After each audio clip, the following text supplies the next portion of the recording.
For years, I've been lucky enough to travel the world, but I always return to Cornwall. This county is famous for rugged coastlines and sweeping beaches. This is cool. But Cornwall has so much more to offer. These mines get almost a mile out to sea. This is the wonder of the world. Now I want to show you what this place means to me. They're like sweeties. From its rich culture I love these here. to its ancient history. Hello? I talk to those who love this place. This is where I feel at home. And as you'd expect, I celebrate great Cornish food. We take this in, they're more than happy. Along the way, I hope to inspire you with my own dishes. A sensational pud.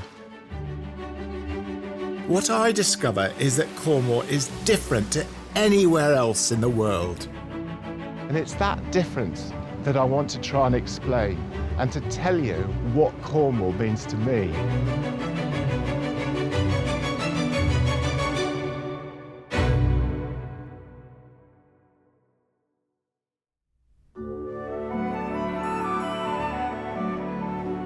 My home county of Cornwall has the longest coastline of any British county. Just over 600 miles surrounds this westerly peninsula, which at times makes it feel like an island. In the rush to get to the beach, many overlook Cornwall's rivers and estuaries, which provide some wonderful places to explore and rich history to discover. Take the Foy Estuary, possibly one of Britain's most beautiful inlets, and the watery grave of the last king of Cornwall, Dungarth, who drowned here in 875.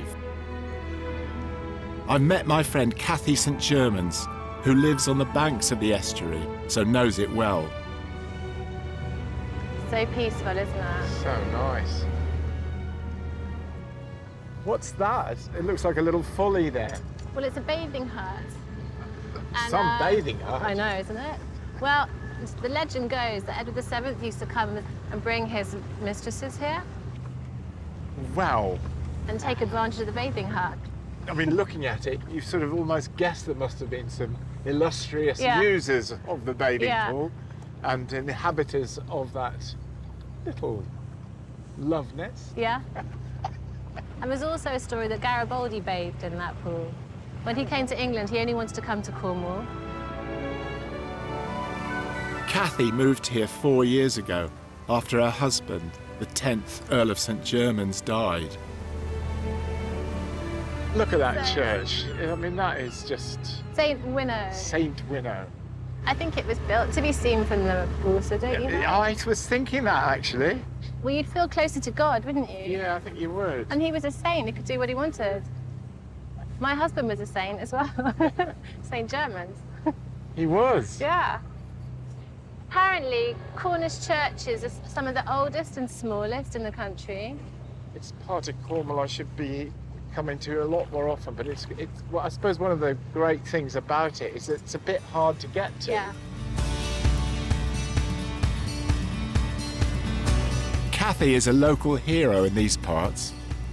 When lockdown began in March last year, farmers in Cornwall struggled to get their produce to market. Cathy saw a way to help them, setting up a charity called Farms to Feed Us, which empowers farmers to sell directly to their local community via a dedicated website. Downriver in the town of Foy, we arrive at the North Street Kitchen, a new restaurant which champions Cathy's passion to use locally sourced ingredients.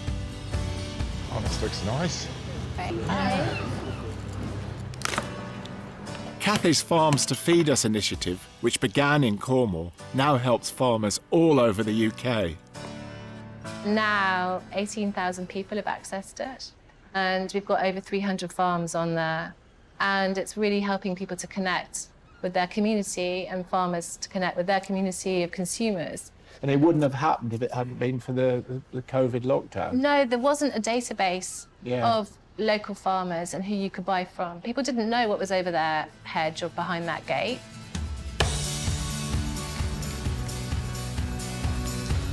Ethan, the head chef, is making a dish which has become famous in this town, a crab Scotch egg. Oh, and here's the... Wow. been slightly salivating about these. Yeah. Oh, it's lovely. I haven't had a Scotch egg for ages. Pretty classic kind of seaside food, I always think. You know, kind of like picnic on the beach, little Scotch egg. I particularly love this salad. Yeah, actually. thank you. So we actually grew that ourselves, which is quite a nice... Where, in nice your little niche. kitchen garden? Just on the other side of the river. We've got a really traditional walled garden. Kind of like completes the whole sort of cycle of like growing, cooking, serving food. It's just really quite nice to have that kind of self-contained little kind of bubble. And Ethan was part of Farmers to Feed Us at the beginning, helping us find great farms and producers in the area, and now he's on it himself. Yeah, being able to supply other people as well with stuff we've grown is just like beyond our expectations. So the whole thing works, doesn't it? Because as soon as you accept that you can, you know, it's only what is growing or what is being reared at the time, then you get rid of this sort of thing. I must have Asparagus in August. Sorry to mention. In August, in Mexico. And look how beautiful it is as well, because it's so fresh. I know. And alive. Good dressing too.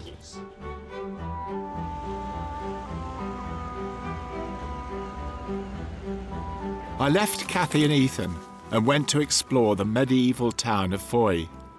I love Foy, partly because it was the home of one of my favourite modern writers, Daphne du Maurier. There's so much of Cornwall in her novels, especially Frenchman's Creek, Jamaica Inn and Rebecca. Her home, Ferryside, provided the peace and the atmosphere for a lot of her writing.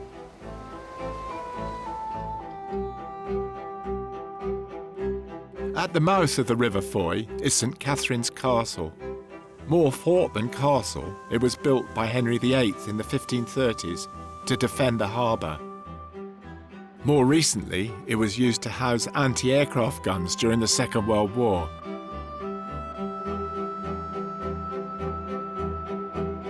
I do like to let my mind wander a bit, especially with a view like this. I'm thinking about Henry VIII building this fort and loads of forts all up and down the country because of the perceived threat from the break with the Church of Rome. Why did he break from the Church of Rome? Because he wanted to divorce Catherine of Aragon and marry Anne Boleyn. It's a lot of money to spend for a roll in the hay, I say.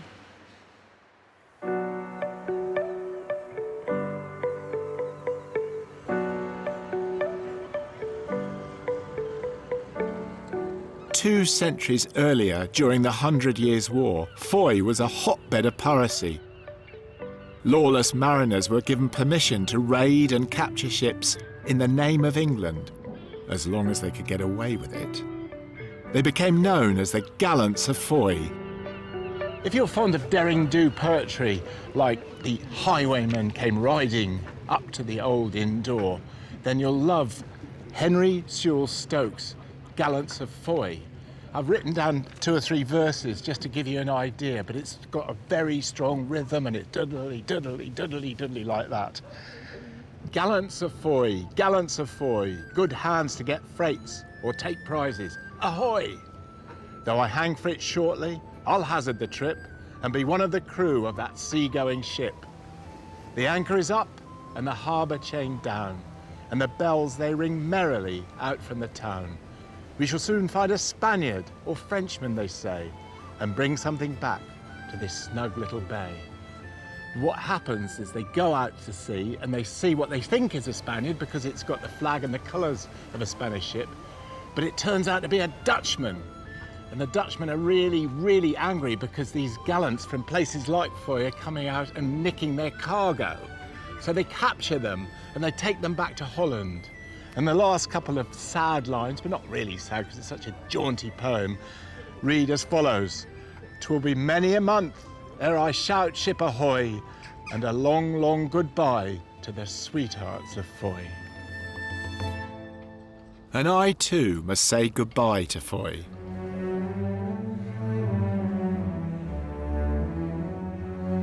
About 5 miles upstream is Colwith Farm, which is in the business of making something which the Gallants of Foy would no doubt enjoy. When I was a boy, we lived on a farm in Oxfordshire and used to go to Cornwall all the time. And a lot of my German relatives used to come over, and I thought they sort of looked down on us a bit in this little farm because they came from a big house in Dusseldorf. They had names like Walter and Tante Brunhilde and Alla. I didn't really care for Alla that much because I was a little bit older, and she used to come the most often, of course, and she was the one I really didn't care for. Because she once said to my mother, complained to my mother, and I was aged about 13 or 14 at the time, I think, that I was fat and lazy and spent all my time listening to Elvis Presley. Well, of course I did. I'm telling you about this because my German relatives made vodka, which is exactly what they do here at Colwith Farm. What a serious bit of kit up there. And just like my ancestors, they make vodka from the humble potato. This is the Foy River Valley below us, and it's just so beautiful. I like this sort of dappled weather, a dappled sky, and the big potatoes. Hello! What's the crop? That's more important than saying, how are you? That's right, that's right. This is a field of Sagita potatoes. Sagita, I know those. It's a chipping variety. Quite a creamy yellow flesh. Quite friable and Yeah. quite light because What you're does on, friable mean? well, like loose Usable, and not sort of. too heavy. Yeah, and that's good for potatoes. Yes. Father and son Mike and Chris Dunstow are the 4th and 5th generation of farmers here. So, of course, the other, thing that you've made a big deal out of is you can turn these into vodka. Yeah, you certainly can. Because So- my German family started as potato farmers in northern Germany. Right. And just as a way of adding value, I bet, they started making Yeah, vodka yeah, out of it. What about you? So they're quite well ahead of their time, weren't they? Because it took us a few hundred years to catch up with that. But we've come up with this name for the vodka, Yeah. Valdor, which Yeah. is apple of the earth in Cornish. Sounds like straight out of King Arthur and his round table, or indeed... I think that's where it came from. Do you think so? Valdor! Yeah, Valdor.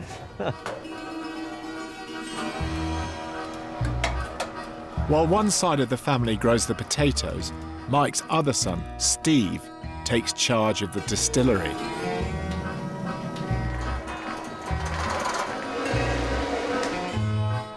So that's mashed up potatoes. Yeah, we call that a mulch potato. Okay. So that's ready to go into our kettle now. We heat this up to 95 degrees, Yeah. add a couple of enzymes, cool it down. That's to make potato Yeah. wine, I guess. So this is our potato wine. Is it tasteable? Yeah, I think so. It's Just put some on my hand. I won't take a swig from the bottle.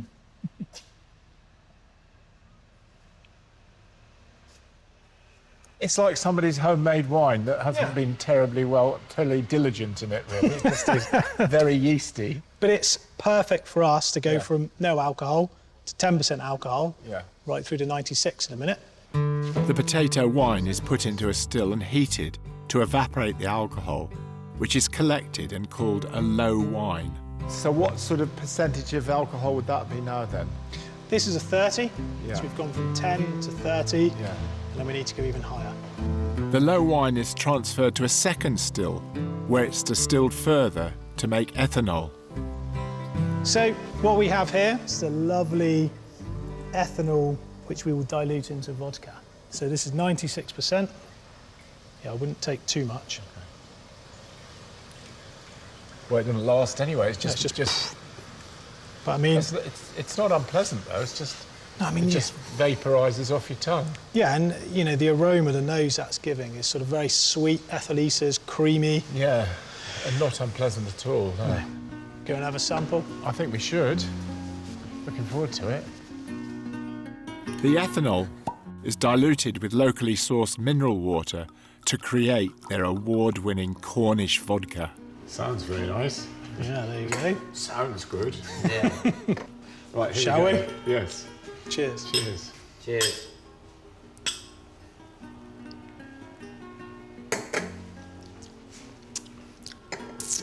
That is altogether agreeable. It's just very I can't sort of, there's no word I can use. It's not like tasting wine and saying it's sort of like, you know, flavours of the forest or something. It's just got this sort of, I don't know, it's sort of almost like it's almost like a Cornish flavour. It's you're out there in the potato fields and there's a little gentle rain and it's all soft and the light is soft and the estuary looks soft, the valley below looks soft, and that is the flavour. So, you won a prize where? San Francisco. Well, thought a Cornish vodka going all that way. So what was it? What was the prize? And A double gold in best vodka in the world. So fantastic. it's quite good when you consider we were up against your usual suspects, the sort of big household brands. Yeah. They're coming home with bronzes and silvers, and a little old Cornish distillery gets a double gold, which is the highest accolade. So, yeah, we're really proud of that one. Their vodka has given me an idea for a very simple recipe.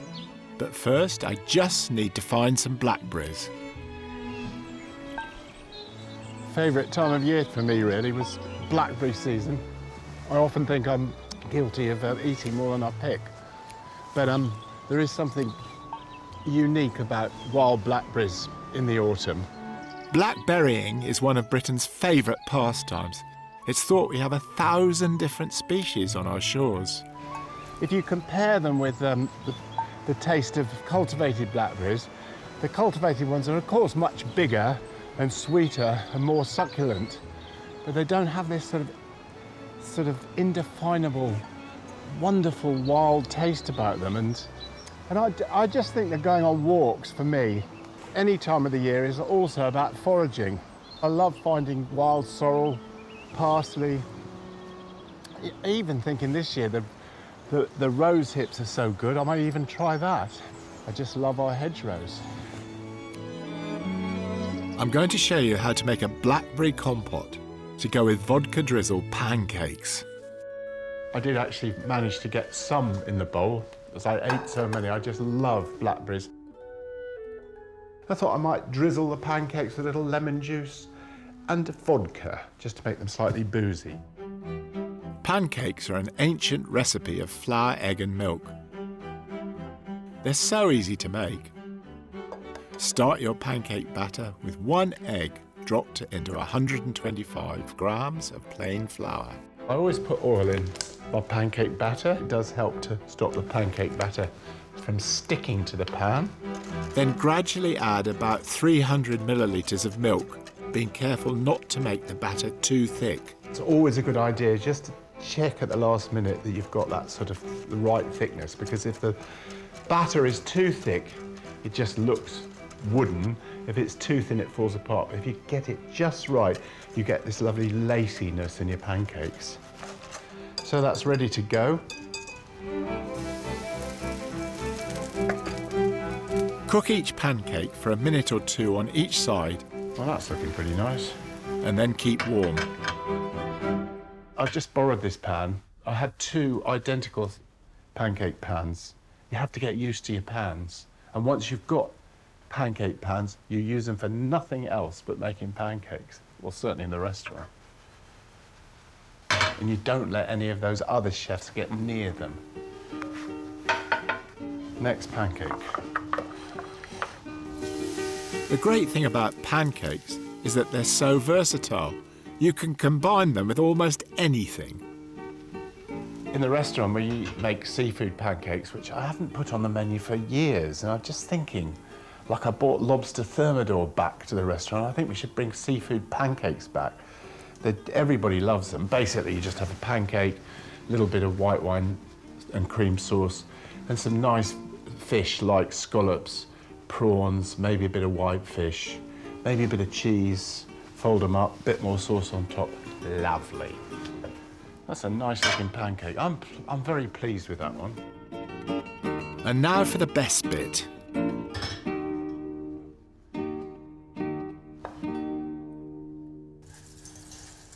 So I've got about 200 grams of blackberries there, and about a tablespoon, that's juice of about half a lemon.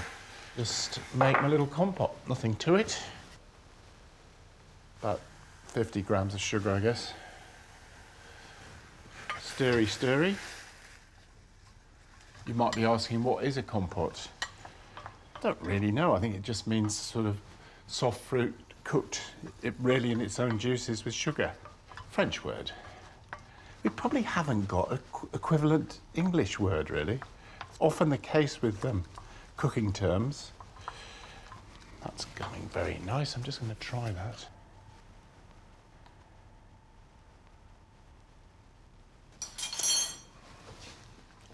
Fabulous. Flavours of the hedgerows. This is a sort of pudding, sort of sweet dessert I love because it's A, it's in season, which is fabulous, but B, it's light. I am going to finish it with a bit of cream, but you don't have to include that.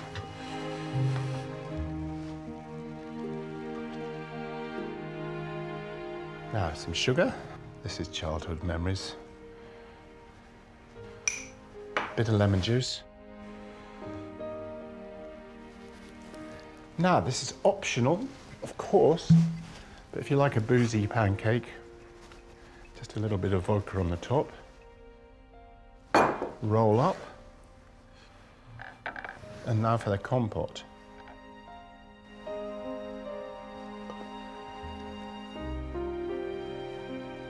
Now just a little bit of cream.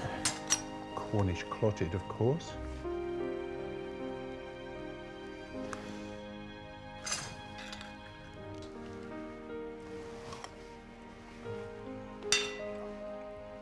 Oh. Can you taste the vodka? You can't taste it, but you can feel it. I just think this sort of dish is what we do so well in this country. It's just really easy to do. It's just so lovely.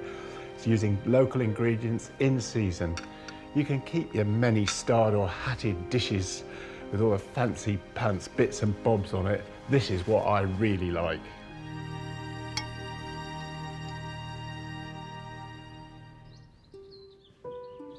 I've always championed the benefits of simple, well-cooked dishes. Just outside the city of Truro is a place taking this culinary belief to a new level at a feast night where everything is cooked using traditional methods learnt many hundreds of years ago. Well, this should be a lot of fun. I've heard a great deal about Nancarrow Farm feast nights. Basically, all the meat they cook at the farm is reared on the farm. Most of the vegetables are grown on the farm, and they cook over charcoal, which they make on the farm. It's become a bit of a legend. I mean, Jack, my son, said you've got to go. Everybody says you've got to go to a Nancarrow feast night. Apart from anything else, the word Nancarrow means Valley of the Deer. So it's all going to be about a great feast of beasts and vegetables. This is a little Mississippi John Hurt song.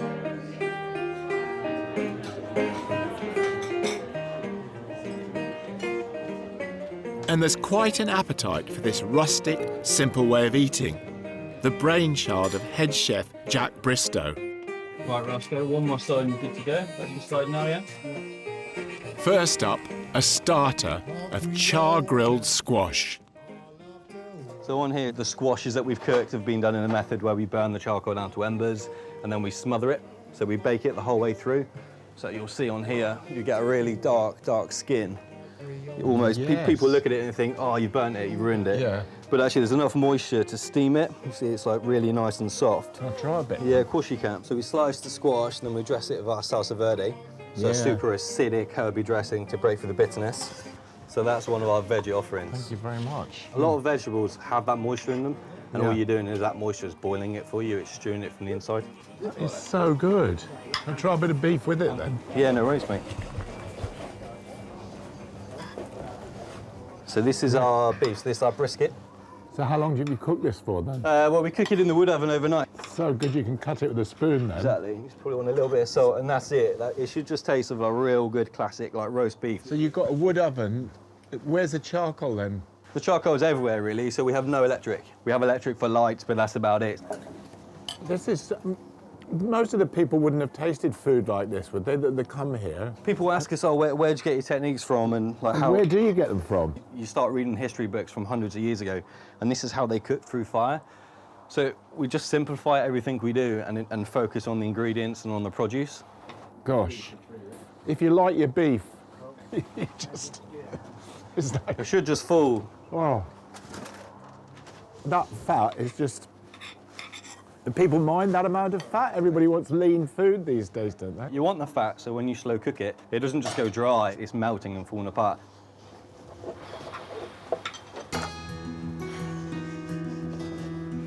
Just loving this beef. You got a second, Rick? We'll do cabbage.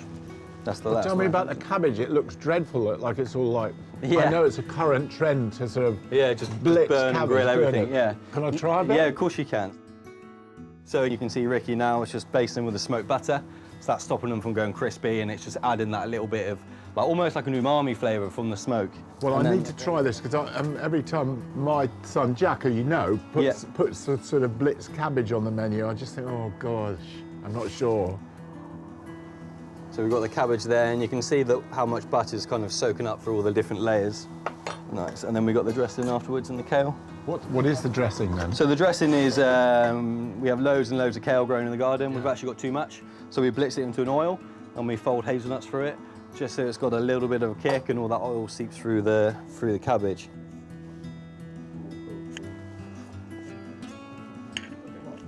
Amazing. Who would have thought that burnt brassica is so tasty? Exactly. You cook them a little bit differently. You get a lot more to them, a lot more texture, a lot more sweetness. Unbelievable.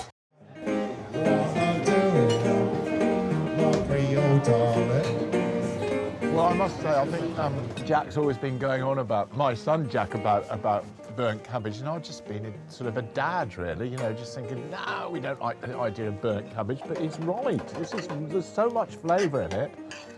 Also, I think food is sort of like changing, that it's becoming so honest, actually, to look at. And gone are the days when everything was neat and tidy and you had like little dots, or as one friend of mine called spit and chives. You know, a bit of foam and a bit of chives across it. This is like, this is man's food. Learned so much. Talking to somebody like Jack, it's just changing my whole view. So for me, it's a journey of discovery.